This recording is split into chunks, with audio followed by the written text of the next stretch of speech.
જામનગરમાં જર્જરિત 1404 આવાસોનું ડિમોલિશન શરૂ કરાયું. વર્ષ 2002માં થયેલા અંધશ્રમ અટક પાસે આવેલા આવાસ ઘણા સમયથી જર્જરિત હતા. અનેક વખત નોટિસો આપ્યા બાદ પણ અંતે કાર્યવાહી કરવામાં આવી છે. બ્લોક નંબર 71 અને 72ના 24 મકાન તોડી પાડવામાં આવ્યા. ડિમોલિશનની કાર્યવાહી કરતા પહેલા આવાસના રહેવાસીઓએ હોબાળો મચાવ્યો હતો. મહાનગરપાલિકાની એસ્ટેટ શાખા દ્વારા કાર્યવાહી શરૂ કરાઈ છે. સરસથી રહી છે. અમારી એક જ માંગણી છે કોર્પોરેશનને કે ભાઈ તમે અમને લેખિતમાં આપો કે તમે અમને અહીંયા રીડેવલપમેન્ટમાં બનાવી દેવાના છો, એટલે અમે તમને કાલ ખાલી કરીને સોંપી દઈ. ત્યાં લગીને તમે લેખિતમાં ના આપો ત્યાં લગીને અમે કોર્પોરેશન ઉપર ભરોસો કેમ કરી.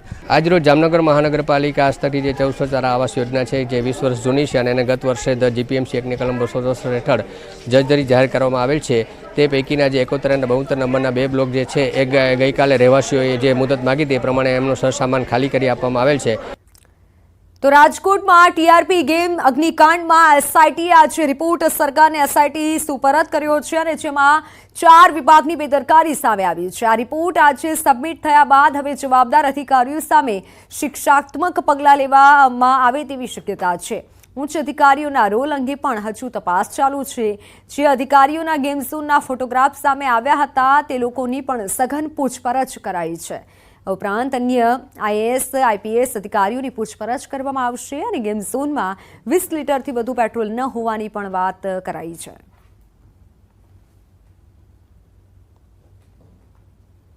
ચાર આઈએએસ ઓફિસરની અને એક આઈપીએસ ઓફિસરની પૂછપરછ કરવામાં આવી છે.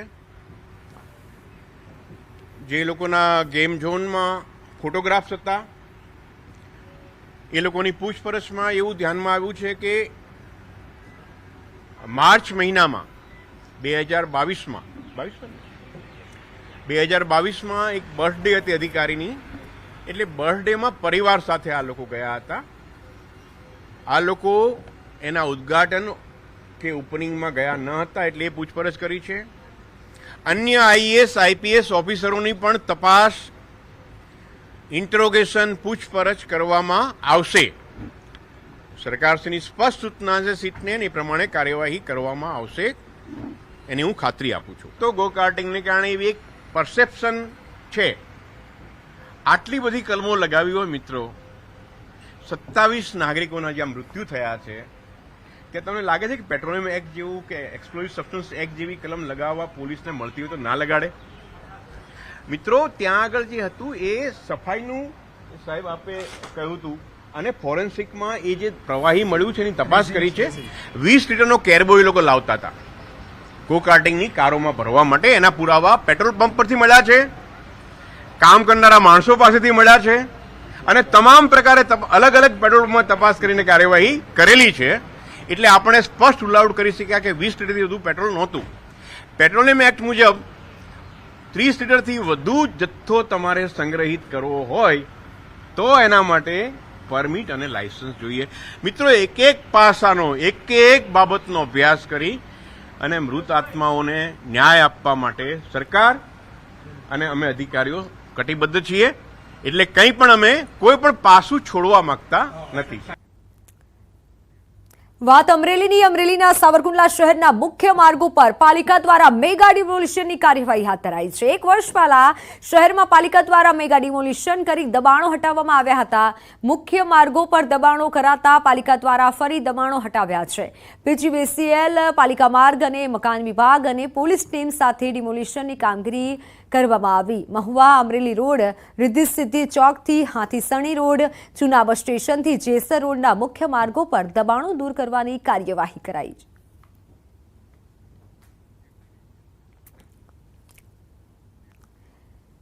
સુરત જિલ્લાની તરસાડી નગરપાલિકા ફરી વિવાદમાં આવી છે. આ વખતે તરસાડી નગરપાલિકાના સફાઈ કામદારો કાયમી કરવાની માંગ સાથે પાલિકા બહાર ધરણા પર બેઠા છે.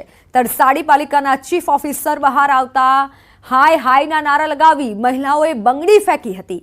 આંદોલન ઉગ્ર બનવાના કારણે પોલીસ કાફલો પણ ખડકી દેવાયો હતો. આશરે 100 જેટલા સફાઈ કામદારો કાયમી કરવાની માંગ સાથે 1 સપ્તાહથી પાલિકા બહાર ધરણા કરી રહ્યા છે. સફાઈ કામદારોનો ગંભીર આક્ષેપ છે કે 15 થી 20 વર્ષથી સફાઈ કામદાર તરીકે કામ કરીએ છીએ, છતાં તરસાડી પાલિકા તેમને કાયમી કરતી નથી. આજે આંદોલનના 8મા દિવસે જે વાલ્મીક સમાજના સફાઈ કામદારો હોય તો નગરપાલિકાના પટાગઢમાં આંદોલન કરી રહ્યા હોય તો તેના ન્યાય માટે આ કચેરી સામે ઝઝૂમતા હોય તો એને ન્યાય આપવા માટે આ સરકાર આંખ આડા કાન કરતી હોય, ચીફ ઓફિસર પણ એના આંખ આડા કાન કરતા હોય.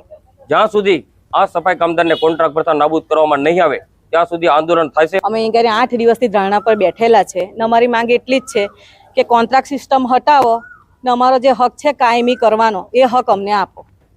બસ આનાથી વિશેષ અમારી કોઈ માંગ નથી. એના સમાધાન માટે આજે એમના પ્રતિનિધિ અત્રે રૂબરૂ ચર્ચા કરવા માટે આવી રહ્યા છે. ચર્ચાને અંતે જે વાટાઘાટો થશે એના બાદ એનો જે નિર્ણય હશે એ પ્રમાણે જો કોઈ સુમેળ પરિણામ આવશે તો એ રીતના અમે ફરીથી રાબેતા મુજબ કામગીરી ચાલુ થશે. અને જો બીજો કોઈ સુમેળભર્યું નિરાકરણ ના આવે તો નગરપાલિકા વૈકલ્પિક વ્યવસ્થા કરીને જે નગરમાં જે સફાઈની અને ડોર ટુ ડોર કલેક્શન, કચરા કલેક્શનની જે વ્યવસ્થા છે એ ઊભી કરશે. દ્વારકાધીશ જગત મંદિરમાં આજરોજ ભગવાન દ્વારકાધીશને જ્યેષ્ઠાભિષેક કરવામાં આવ્યું. જગત મંદિરમાં દર વર્ષે જેઠ માસમાં જ્યેષ્ઠા નક્ષત્રમાં શ્રીજીની મંગળા આરતી બાદ જ્યેષ્ઠાભિષેક કરાય છે.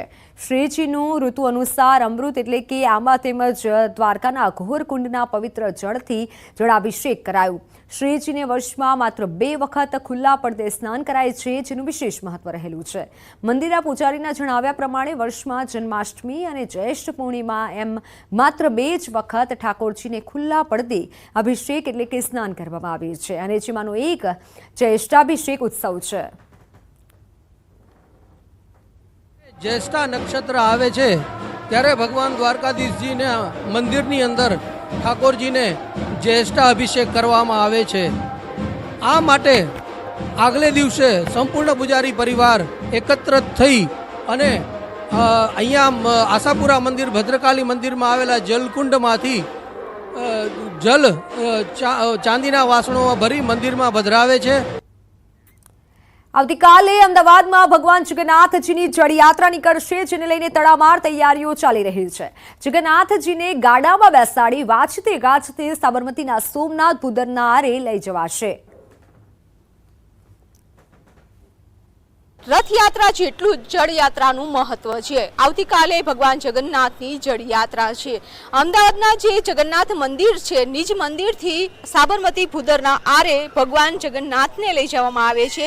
ત્યાં મંત્રોચ્ચાર વિધિ કરવામાં આવે છે, નદીનું જળ લેવામાં આવે છે અને વાજતે ગાજતે મંદિર આવે છે અને ત્યારબાદ મંદિરમાં ભગવાન જગન્નાથ ઉપર જલાભિષેક છે તે કરવામાં આવે છે. અત્યારે જોઈ શકો છો કે આ તૈયારીઓ છે તે ચાલી રહી છે. જે બળદગાડું છે કે જેમાં ભગવાન જગન્નાથને બેસાડી અને સાબરમતી ભૂદરના આરા ઉપર લઈ જવામાં આવશે. સાથે સાધુ સંતો, મહંતો, ભક્તો પણ આ શોભાયાત્રા છે તેમાં જોડાશે.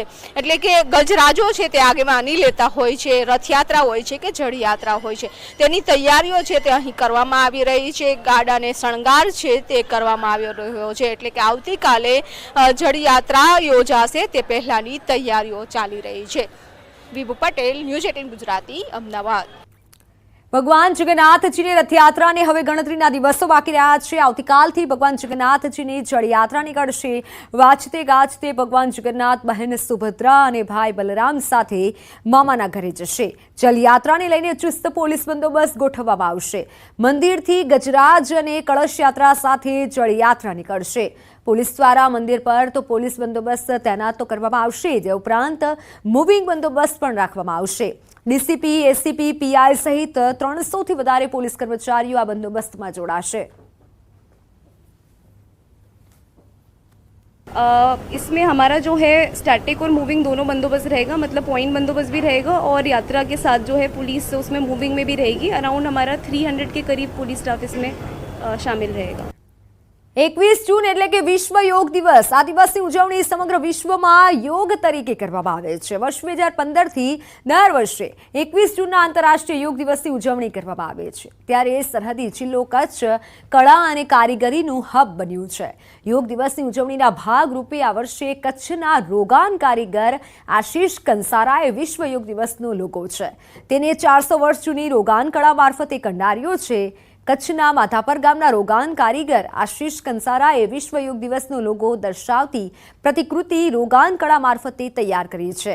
આશીષભાઈએ રોગાન કળામાં અગાઉ ચંદ્રયાન 3, રામ દરબાર, ભારત માતા, રામ મંદિર જેવી હવે વિશ્વ યોગ દિવસના લોગોની એક કૃતિ બનાવી અને સૌ કોઈને આશ્ચર્યચકિત કરી દીધા છે. બનાવવા મને 20 થી 22 દિવસ લાગ્યા છે અને રોગાન આર્ટની એક બે ખાસિયત છે કે રોગાન આર્ટના કલર ક્યારે પણ નીકળતા નથી. ઘણા જૂના થઈ જાય છે, 100-200 વર્ષ જૂના, પણ એના કલર એવા ને એવા રહે છે.